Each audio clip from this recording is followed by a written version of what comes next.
and Hello, welcome hello. back to Starting Point, still the greatest point in which you start your day. And you know, today we are in conversation with someone who is super amazing. And as we've, discussed before, his content, especially about Indonesia and football, has been Going really, viral. going viral. And Yeah. it Let's has meet been him. talk of the town. So All right. let's meet him. Right now we have Waseem. Hey, Good morning, good morning, Waseem. guys. Thank you for being Thanks here. for having me. My pleasure. So how long have you been staying in Indonesia for this time? I arrived on Saturday. Last Saturday. Yeah, last Saturday. You made it to the GBK, the Gelora Bung Karno Stadium, and watch a football match. And your content has gone viral again and again and again and again. So tell us the story how you became a content creator that are interested in Indonesia and starting having your content really viral. And now you're a YouTuber with a silver. Plate. Yeah. Congratulations. Thank you so much, guys. Yeah. I think the YouTube career, the hobby, it was more a case of really trying to tell a story. And Indonesia is such a vast country, and I think many bule, they only know certain parts of Indonesia. And I think for me, it was so important to capture that human essence. And the football culture in Indonesia and these Timnas games are magical. Like when you tell people I'm going to a football game, they think you're just going to watch the players on the pitch. But when you go and you capture the energy in the stadium, 75,000 people. That's crazy. Wow. The energy inside is electric. So it's been phenomenal. And I think I just tried to be as authentic as possible. And, not everyone gets the opportunity to go to a match. Indonesia is a massive country. And also you have many Indonesians across the world who want the privilege to be able to go to the stadium and get that pre-match experience. So with the content, I just try to give everyone a ticket. And I really try to capture that essence. And it's working because the netizens are very kind. The videos are going viral. So I'm very humbled. So speaking about netizens, you guys met on the internet as well. Yes, we did. I mean, I was very curious and interested, especially in what you're creating.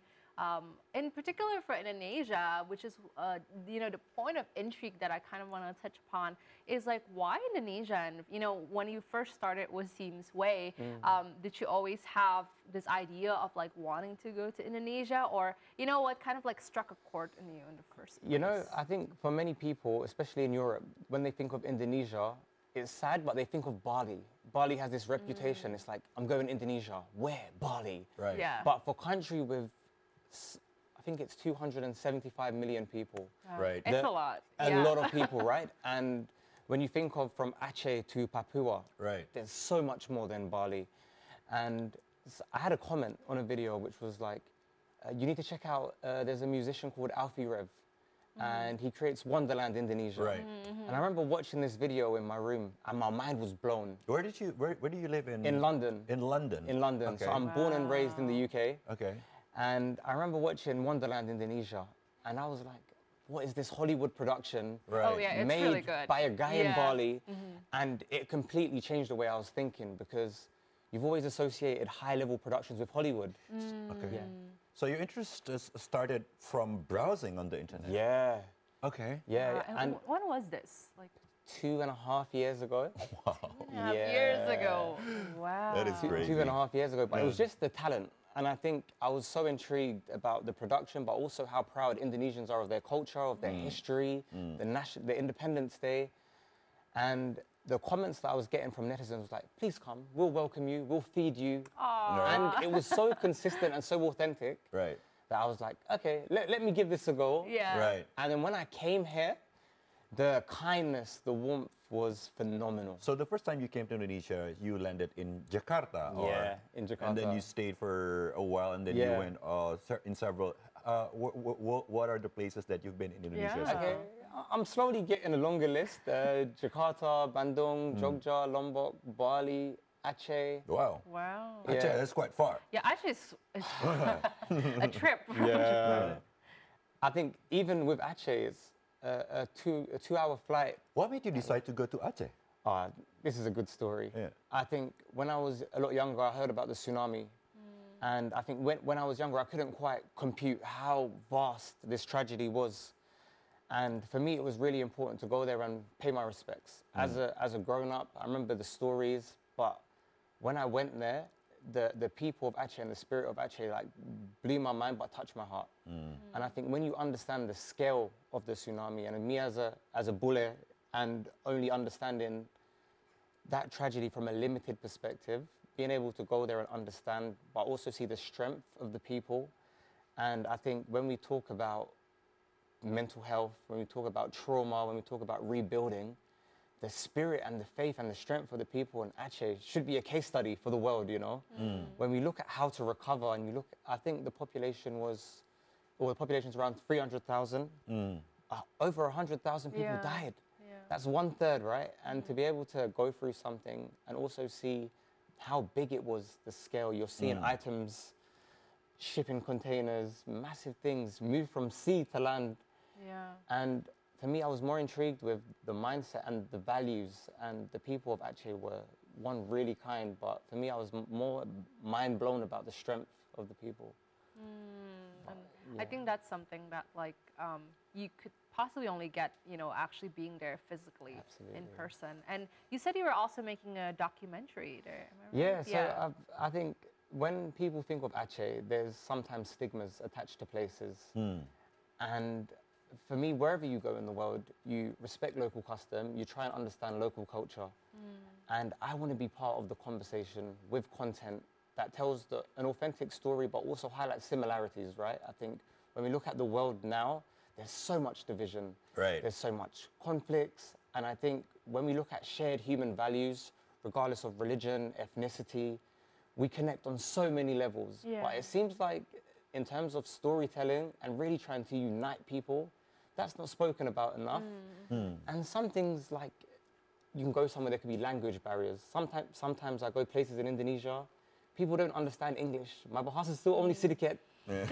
But human values go a long way. Right. You know, Yeah. smiling it goes a long way. It's a currency. And it's really just trying to install these human values again through content. And I want to be part of that storytelling, especially in Aceh, because I think what they've gone through, and it's beautiful. The food is incredible. The people are kind.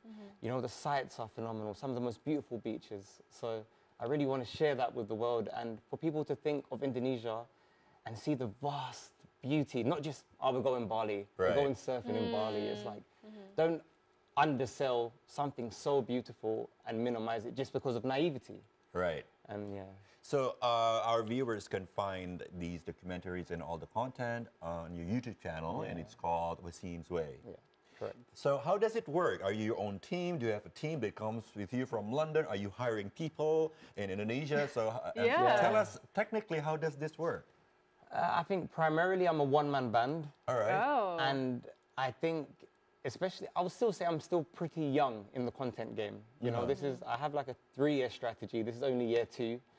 And I think at the moment, it's about having the idea and trying to deliver it as pure as I can, as quickly as I can. Okay. So at the moment, I'm a one-man band, but hopefully it will grow and there'll be more people involved. But I'm enjoying it. It's very liberating to be able Right. to just jump on a plane, take out your Right. camera, and create the You story. can make quick decisions, and you can just Exactly. jump on the That's plane true. and decide everything by yourself. In the what kind of editing you want, what kind of music you want, and how the story is going. You should be a content creator with me. You've got the vision. All right. Yeah. I'm in. You make a good yes. team, yeah. Been waiting for that. Wow. And you know, Waseem, what I love is also how open you are to, you know, the culture here, and, you know, especially to Indonesia, which is like, you know, we're a totally different continent than the UK, more else London. Do you find any kind of like similarities between the two places? I mean, we're in Jakarta, Yeah. so maybe like it's a little bit more metropolitan, a little bit more similar. But what about other parts of Indonesia? Do you find that it kind of reminds you of home? You know, this is weird. Bandung reminds me of London so much. Bandung reminds you of Really? Oslo. In what And way? Wait, in what I'll way? explain, right? Okay. I think there's a good balance between city life and nature. Okay. And we have some of that in London, but also the weather. You know, Bandung is always raining. Right. Oh, yes. Always raining, right? But I think, especially with Jakarta, such a busy city. And I think a lot of people look at Jakarta, especially tourists, as a travel hub. and it's like, it's too busy, let's not stop there. But the energy in Jakarta, a lot of traffic, but the energy in Jakarta is electrifying. I think there's so much energy in Jakarta. And whether you're in London, New York, Jakarta, those busy, thriving cities have such a great story. And growing up in London, I thrive sometimes. Not too much traffic, not too busy, but there's beautiful energy in Jakarta. And I think it's very similar with London. I would say Jakarta is the second cousin of London. Right. Second cousin. I think in one of your content that went viral as well, it was a story what you felt about Jakarta when you arrived and a lot of surprises that you had. Tell us more about the content about Jakarta that you made. You know, I think one thing that I was really warmed my heart was the religious tolerance. And I think, you know, Indonesia's slogan is strength in diversity, unity in strength. And I went to Istiqlal Mosque during Ramadan. Oh, so you went to Istiqlal Mosque during the Ramadan? Wow. During Ramadan. It must be an experience. Oh, incredible. Like, it's a place which has such a beautiful aura.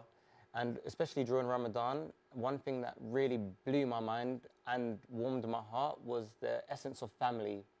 You know, going to a mosque, seeing children laughing, playing, seeing the whole family unit praying together was phenomenal. But So you went inside the mosque? Yeah. Okay. And being able to experience that energy, but also there's a beautiful church across the road from Istiqlal. And now there's a tunnel underneath. That Exactly, connects share a car Oh, park. is Right. there? Yeah. Oh, I just knew. Yeah. Wow. And there was one time I went and I could hear them singing in the church, and at the same time, I could hear the azan, call to prayer. That's magical. And I was like, beautiful, two religions, unity, two symbols. And in that moment, if I could package that feeling and sell it to the world would be a much better place. Wow. And, you know, like, I think that is something that I also really appreciate about, like, Jakarta, Indonesia, of, like, that slogan, the Bhinneka Tunggal Ika, which is, like, unity in diversity. It's something that is really specific to our culture, and I love that. But let me dig a bit deeper, especially. What was your experience of Ramadan here? Is that, like, you know, because that was just, like, 7 weeks ago, I think. It wasn't too long ago, and now you're back here. I mean, what was that like here? Because that must be a whole nother experience. You know? It's one of the best experiences of my life. And I say that in the most humble, authentic way. I think being in Istiqlal and seeing the amount of smiles, but also like, Salaam alaikum is peace be upon you. Yeah. When you're getting that from people and the sincerity of people, knowing that you're all fasting together, you know, you're going to the mosque, you're praying together, that sense of community, but also there was non-Muslims also saying Salaam alaikum, also like, Selamat berpuasa, mudah-mudahan berkah. I was getting all of this love and energy during this time. And what's beautiful, when I was traveling around, you know, I was in Surakarta, but also in Aceh for Ramadan, and seeing the togetherness. So you spent Ramadan in 2 different cities, in Jakarta and also in Aceh? Yeah, and Surakarta. And Surakarta? Yeah. Oh, okay. And it varies, but the sense of community was everywhere. That's universal in Indonesia. And also for me as a Muslim, seeing all of these places as beautiful representations of Islam. And I felt so proud. And I think, you know, in many parts of the world, Islam sometimes gets a bad reputation. You know, there's a hyper focus on certain aspects. But Indonesia has such a large population of Muslims. And when you see that essence of family, the humbleness, the respect, but also the tolerance, I was like, this is beautiful. And the world needs to learn from Indonesia in many ways. You know, and that's what really warmed my heart. And that feeling in Ramadan was special. Istiqlal is a special place. It is. It's a beautiful, beautiful mosque. Yeah. And there was a massive sense of community. So there was like pop-up restaurants. Right. So not only are you praying, you're eating, you're laughing. It was a whole community. What's the difference between the sense of community here in Indonesia that you've experienced compared to, you know, your life back home? During Ramadan or in general? In general. You know, this family is so important in Indonesia. You see it, they're very purposeful for family. And I think sometimes in London and in big cities, you become a bit too self-orientated. It becomes the you show. And sometimes we lose essence of family and that duty. And I think that's something that I learned from Indonesians, you know. I think previously people look at the Western world as the gold standard of, oh, that's the blueprint. Yeah. For me, I try reverse engineer the situation Right. and the perspective, and I'm like, I want this, you know, Right. this beautiful essence of togetherness and family. For me, that represents what life's about, and I definitely get that in Indonesia. And I think that's the big difference. Like the essence of family. Like you said. Exactly. Yeah, and I've seen like this same essence of family and community, especially in your content about football, which is, you know, like, you know, we touched upon before, like how even the energy in the stadiums and everything is electric and contagious. But why football to begin with, if I could kind of like pull it back? Like, are you, okay, first of all, are you a football player? Like, are you secretly like, you know, like, what's the history? I think many of us are like failed football players in our dreams, right? Our first dream was to be a football player. I think there's something beautiful about sport in general, and the togetherness that it brings. But I think Indonesians' passion for sport, I think the moment I understood that, I was like, there's a bigger story here. And like I said, going into a stadium, people think solely about the match, but the amount of stories that are in the stands and the passion and dedication, it's a form of communication in many ways. People go to these matches with stories. Right. And you get so many different types of people. You know, you have passionate ultra fans. You've got the guy who's had a long day at work that just wants to go and support his team. And you've got, I see really young children, but the one thing they share in that moment is a love of Indonesia, and the support they bring for their team is phenomenal. So I think originally I was in Qatar for the Asian Cup. Oh. And so many different countries, so many different matches. Yeah. And I went to an Indonesian game in Qatar, and I got adopted. You did. I got adopted. Indonesian game As in our Qatar. own, yeah. Yeah. You went there specifically for that. Yeah. Right. And I have so many, because there's a strong Indonesian community in Qatar. Right. And I have so many adopted aunties and uncles, Indonesian aunties and uncles in Qatar. And I think when I saw that passion in Qatar, I was like, I need to experience it on a bigger scale. So that's when I went to Jibika and experienced the games in Jakarta. That's really interesting. Have you always been this philosophical, and how does that impact your storytelling on YouTube? Good question. Yeah. I like to be a critical thinker. Okay. I think also for me, content now, anyone with a smartphone can be a content creator. That's Yeah. true. And you can't, there's no quality control. You know, for you to be in these positions, you guys are very talented. You've gone through a long process to sit in these chairs. And I think for me, it's about doing something meaningful. I want to be able to play my content to my future children one day, and they think that their dad had a great message. Right. And I want to be proud of it. It's almost like a portfolio. And I think, again, there's so much division in the world. So it's not just another review video about a country, but you know, you want to tell a story, you want to tell humanity behind, you know, every places that you visit, and that's important for you. I want there to be meaning. I think there has to be meaning. And I think sometimes we get so busy with life, we forget about the meaning and the purpose. So I want there to be a storyline. I want people to think. I think sometimes life is really fast. You know, we're all thinking about career progression, what's the next steps. Right. That sometimes we forget the meaning. And if my video sparks that interest or that little bit of, okay, let me take a step back, I got a bit lost, let me think about that, then I think I've won. And you know, for me, views are great. Going viral is an amazing feeling. It shows that your product is delivering. Right. But the most important thing for me is meaning. So what's the secret? I know people probably have asked you this question all the time, but what's the secret of going viral on YouTube from your perspective? Yeah. I mean, you have a lot of videos that could Yeah. have gone viral, not just one or two, but several. So, And in just a you know, couple of years, if you can and you've got give the- us a thing or two Yeah. about, you know, what's the magic sauce? That's a little bit of the Yeah. Right. sprinkle. You know, a little sprinkle. I think, one, don't overthink it. Okay. Don't overthink it. And also have people that surround you that feed your positive energy. You know, I met with Alfie Rev in Bali. Right. And I was mind blown. And I said, like, Famous YouTuber. famous YouTuber. Great incredible- musician. Exactly. Great production as well. Yeah. Yeah, Right. the never-ending list. And he Right. said, do something that you love. And when there's days that you don't thrive, because we're human beings, we can't be Right. 100% perfect every day. Surround yourself with people that fill you with love Right. and pick you up the next day. So what, do you network with Indonesian YouTubers Yeah. or what's I going network on? with everyone. All right. I want to give everyone opportunities, and also like I think there's so much talent in Indonesia, and there's so much hustle in Indonesia, and you know there's some fantastic YouTubers that can speak different languages that have such a strong message. So for me, whether you're big or you're small, it's all about that togetherness, that family, and sharing advice. Like I don't think just because I've gone viral or I've got a silver play button now, Right. that I'm still a human being, you know, and I don't like the idea of I'm big, you're small, I'm bully, or Right, any right. sort of power dynamic. So I try to just speak to anyone and anyone. If you've got a passion, let's.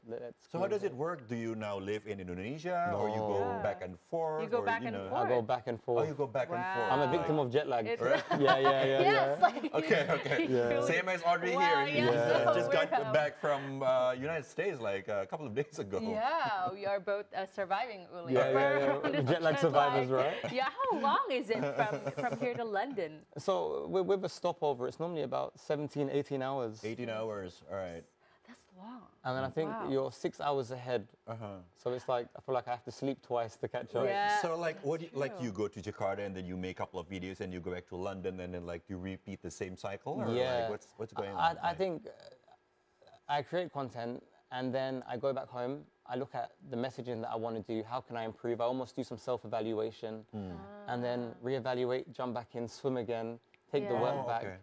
So you and look- stay in Indonesia for a couple of months and then you go back to Exactly. Okay. I think it's so important to be critical of your work. So when you have also. winter in London, you go to Ah, Indonesia. yeah. It's I my mean, that's the escapism time, pocket, That's right? smart. Yeah.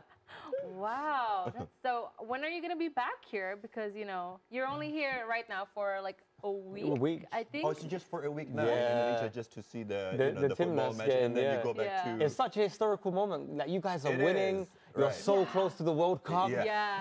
Yeah, so Yeah. I Never really want to be before. part of history, right? Right, Yeah. So I think I'm trying to come back potentially in September again. I really want to create something special for Aceh. This year will be Oh. the anniversary in December since the tsunami. And I really want to tell that story 20 years on.